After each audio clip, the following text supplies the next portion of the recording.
Okay. My brother and I went rabbit hunting one day with one of my brother's best friends, Doyle Hargis. He lived out toward Queen Creek, and he said there's just tons of rabbits and stuff out there past the General Motors Proving Ground. That was the area where we were hunting, and it was way out in the desert in those days.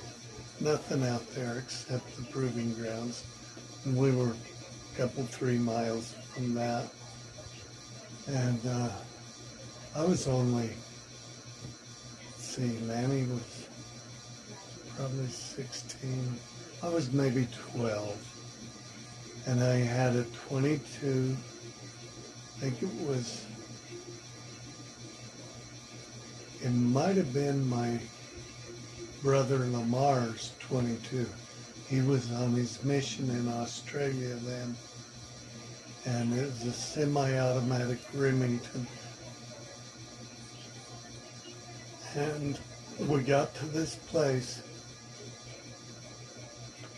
and I was loading the 22, and they went off down a trail to start hunting rabbits and left me there loading it.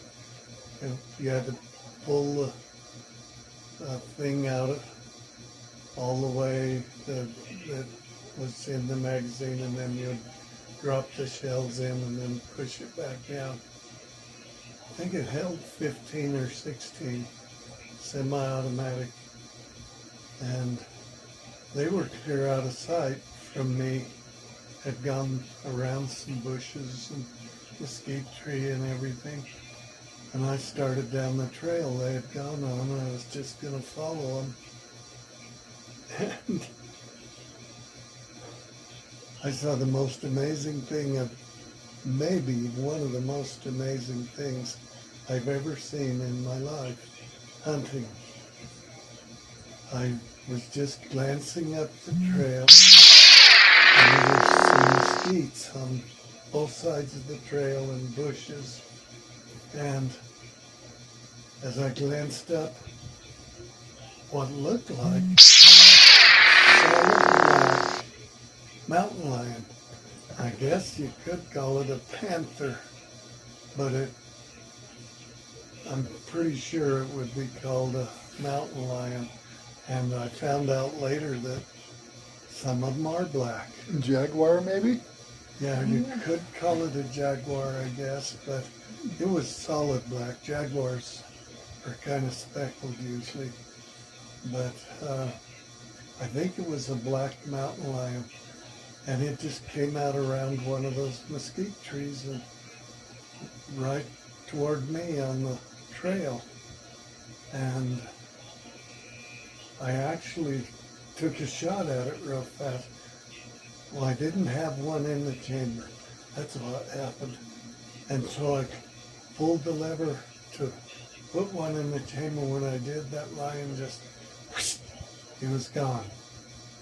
And big animal. It was no house cat. It probably was 175 pounds, big old muscled animal. And it was gone in a flash.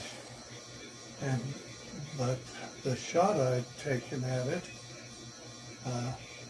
alerted Doyle and Lanny, and they came running down the trail back to see what I'd shot. And here I am, 12 years old, still adrenaline just surging through my body, having just seen this lion. And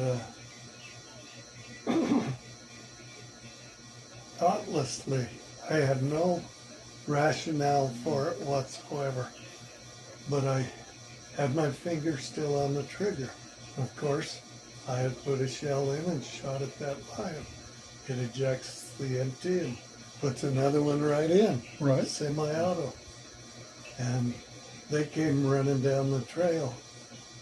And I was still looking around for that lion, and I heard the noise. They were coming through the bushes, and I guess I stupidly thought maybe that's the lion.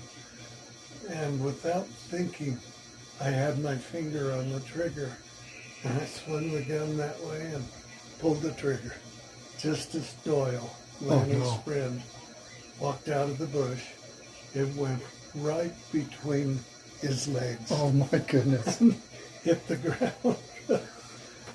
I came within an inch of severely affecting his future life.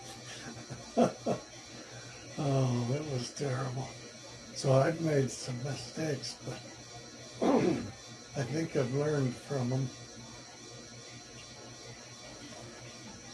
My big thing that I've learned is you don't ever put your finger on a trigger or even in the trigger guard until you're aiming at something you intend to shoot and you know what it is. You just avoid that, and most of the time you need to not have a live round in the chamber. Just put one in when you see something.